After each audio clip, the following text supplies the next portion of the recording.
Hola y bienvenidos a The Gooner Talk, el único lugar para recibir todas las noticias del Arsenal a las 8 de la mañana todas las mañanas. You see, now, with it being April Fool's, I was going to try and do this morning's show in Spanish. And so I typed out the intro this morning into Google Translate, which has probably butchered the pronunciation and the wording of everything. And I thought, nope. I can't do that, so I'm going to let that do it itself. Good morning to all. I hope you're doing good. Hope you're doing well. This is, of course, the Gooner Talk, joining you every morning at 8 a.m. UK time. Well, 8:03 because I was trying to be funny, but it went horribly wrong. I looked at the words and I was like, no, I can't do that. I can't do that. Good morning, Granddaddy Gooner. Good morning to Amira, to Ranted Pumpkin, to Yomi, to Matt G. Good morning to Carlton. Good morning to Steve. You'll never walk alone. It's going off in the chat box this morning.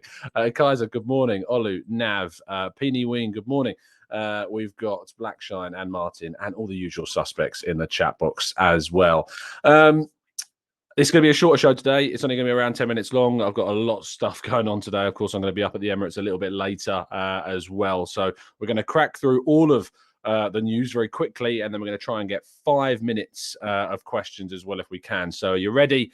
Let's do this. Of course, first of all, you can get involved with our latest stream, which was Arsenal against Leeds in the preview. If you want to hear more of my thoughts, plus our Discord thoughts as well, make sure you jump into that as well. Moving forwards, Under21s draw with United in the PL2. A frustrating result considering they took the lead, but Keon Edwards getting back into the side after recovering from injury and scoring is good news for them as well. Ramsdale won the save of the month for his Bournemouth save in a 3-2 win over the Cherries. If you remember, he scrambled from one side of the goal to the other and pulled off a fantastic save, and he was awarded the award yesterday. Mikel Arteta won the Manager of the Month award as well. I did write a piece the other day, you may remember, where I suggested that Leeds might want Arteta to win the Manager of the Month award, because in the month that Arteta has won the award, Arsenal have never won the first game of the following month. Now, that's not after it's announced, just in the case of when he wins the award. So when he won it in August, we lost to United. When he won it for November, December, we drew with Newcastle in January. And when he won it for January, we lost to Everton in the first game of February as well. So hopefully today we're going to break that curse. We're going to break that curse and it's going to be fine. It's going to be absolutely fine. Let's go. What's going on? Don't think Tom's realised. Don't think I've realised what. What have I done? Oh, Penny Ween's being funny. Trying to think that it's April Fool's. So watch out. Be careful, chat box. People like Penny Ween, they're going to prank you. They're coming for you. Let's also move forwards. Thomas Partey took part in full training today, and yes, Robert. Obviously, I was at all of those games that we lost or drew. I wasn't at the Newcastle game actually, so that doesn't count. But Partey was indeed in full training, as I say, and he should be involved with the team today. Good news. Mikel Arteta took part in his press conference. He was asked how he spent his birthday. He says, I spent it with the family. I went back to my hometown of San Sebastian and I had all the family there with me. I was a really good way to celebrate. I'd love to go to San Sebastian. That's one of my bucket list places to visit. Amazing food, Spanish, brilliant stuff. On what was his birthday wish? He was asked. He says, "You can imagine it. It's a secret." I wonder what it could have been. He did open up about William Saliba. Of course, he says he is progressing. He still has some discomfort in his back. We are trying to manage him in the best way possible, but unfortunately, he's not going to be fit for this game. We are trying. He's trying to do everything to feel better and get back into training, but not yet. He was asked about whether or not we'd see Saliba between now and the end of the season. He says, I'm very hopeful, and he is as well. Back injuries are a bit tricky with how they evolve and the load you can put in certain areas, as he's very positive about that. The medical team are positive about it too. Let's push it every day a little bit and see how he can cope with that and how the pain develops as well. He's obviously so willing to be back with the team. So confirmation there that it was indeed a back injury, and that indeed is what is going to be expected. It's frustrating, it's annoying, and Rob Holding is going to come in, and we are going to back him to the hill and hope that Rob Holding can do a brilliant job in his absence. The chat box are really trying to convince people the game's been postponed. Very, very much trying to convince people the game's been postponed. It's April Fools. Be careful, Wall. And finally, our headline story of the day. Pep Guardiola has begun the mind game. Speaking to the media yesterday, he says, I would love to be in the position of Arsenal rather than have the experience of winning 4 Premier Leagues in 5 years. The advantage is they have 8 points in front of us. This is the real advantage. The past is the past. Experience doesn't, I suppose, count, is what he said. He then goes on to say they have many points still to play for, many games to play, and a lot of things can happen. But for the consistency Arsenal have shown this season, 1 game a week now out of the FA Cup and out of the Europa League, with 1 game a week, you can do what you like. Arsenal. Jamie Carragher also speaking says this year Premier League title race is still 50-50 between City and Arsenal. That could be about to change by the evening of Easter Sunday. It'll be clearer who is in the ascendancy. So let's see if Liverpool can indeed do us a huge favour and enable us to clear maybe even 10 or 11 points by the end of today's play. That would be amazing. So fingers crossed we see a big result today. Now, of course, you can still get involved with the latest competition. No tricks. No April Fools is here. 53 tickets still remain in this competition. 3 days, 11 hours left. You can also, just by entering, win a signed and framed Frey Parlour photo montage as well as plenty of foot prizes, site credit. Do not miss out on your chance to get involved and win a great memorial prize. So let's do that. You'll never walk alone, indeed, people in the chat box. We're all Liverpool fans today.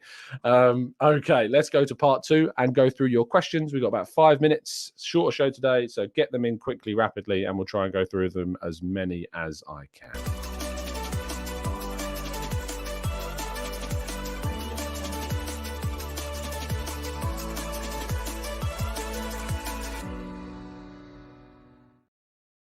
You also get hold of our TGT merch. Our gold cap is, of course, now available, as well as the grey and red ones. All of the profits from this may go to help the local embroidery company that helps make them, the Cancer Macmillan Support Trust, and the Arsenal Foundation as well. So do make sure you get involved. Very much looking forward to seeing plenty of you at the game. If you're indeed heading down to the Emirates today, I will be there as long as there's no April tomfoolery going on this morning and I've not been unable to enter. I'm sure it'll be fine.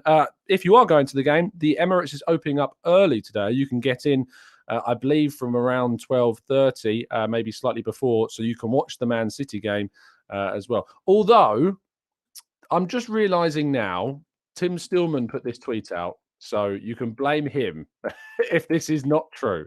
When did he tweet it? So he tweeted it 13 hours ago, which was yesterday. So it wasn't April Fool's. So don't let this fool you. It's not an April Fool's because he tweeted it 13 hours ago. But Arsenal are opening up the stadium at 12:30 p.m. tomorrow to show the Liverpool Man City game, and there will be buy one get one free offers on drinks from 12:30 to 1:30. If this is an April Fool's, it's on Tim. It's not on me. It's on Tim. So I'm just putting that out there. He put that yesterday, not today. So if I think that's fair. And if he is lying, he's a very, very bad man. And we know Tim's not like that. So there you go. Let's go to... I swear, I can't read half of these questions out because they're all attempts to try and get me to say things on April Fools. Inkstermist says, morning, Tom. In your opinion, what are the 5 stages that Arteta speaks of? If you want to go and listen to the 5 stages, the recent Askcast, which is a brilliant Askcast, by the way, Andrew talks to Tim Payton about ticketing, and then he talks to Clive, who, you know what you're going to get when you speak to Clive. Pure brilliance and dulcet tones. And they talk about the 5 stages. I think that when we're talking about kind of step 5 is dominance. Step 5 is hoping that we can get to the top of the game again and be where we need to be as a club. And that needs to hopefully be at the top of the table for a long period of time. Boss says, should we give Bellingham a Saka type of contract? You know, when the whole £300,000 per week Saka contract came out, I knew immediately that was going to start leading to questions. Well, if we can pay Saka that, then we can pay Bellingham that. But the reality is, of course, that Saka contract is more so about £192,000 per week, with a lot of bonuses included. Bellingham's wages are more likely to be much closer to that £300,000 per week bracket. Wherever he goes, the €150 million price tag as well is probably going to be beyond Arsenal's reach, because we've got a lot of business that we need to do this summer beyond just midfield. it would be very hard. If we do win the league, why not throw a bid in and see if he'd be open to joining us? But yeah, I can't see that happening, to be honest. Let's go to, I feel like I'm reading these questions before I actually read them out. Zane says, first time catching the show live from San Antonio in Texas. Good morning to you, very early in the morning, in fact. Do you think one day the MLS could be as good and prolific as the Premier League? And if so, what changes need to be made? In short, no, I don't. However, what I do think is I think the MLS can be a lot better than it is now. What needs to change is obviously the continuation of the development of the infrastructure of grassroots football in the States and in Canada. Canada in particular has improved a lot with the introduction of the Canadian Super League, and that CSL has allowed kind of greater academies to flourish and for more teams to be built and for more talent to be identified. And that needs to continue. But the improvement of coaching, the reduction of the loss of talent to European leagues, that's going to be very, very difficult to do. But no, the answer is no. It's never going to be to the level of the Premier League or even that of some of the top leagues in Europe. But it is certainly going to be a lot better than I think that it has been. And it still is already a really good level compared to where it was a fair few years ago. So, yeah, it's on the rise, the MLS, and that's a really positive league. Let's go to... Lynn says, Tom, do you feel that we'll have enough to beat Leeds? And do you feel it will be an open game? Or do you think that Leeds are going to try and play more defensively? If you want to get some insight into how Leeds might approach this game, I spoke to Leeds Live club writer Beron Cross on Football London yesterday. I'll leave a link to that article in today's chat box. There you go. Q&A with Beron talking all about Leeds, how they might approach the game, how the last game we played against Leeds might inform this fixture.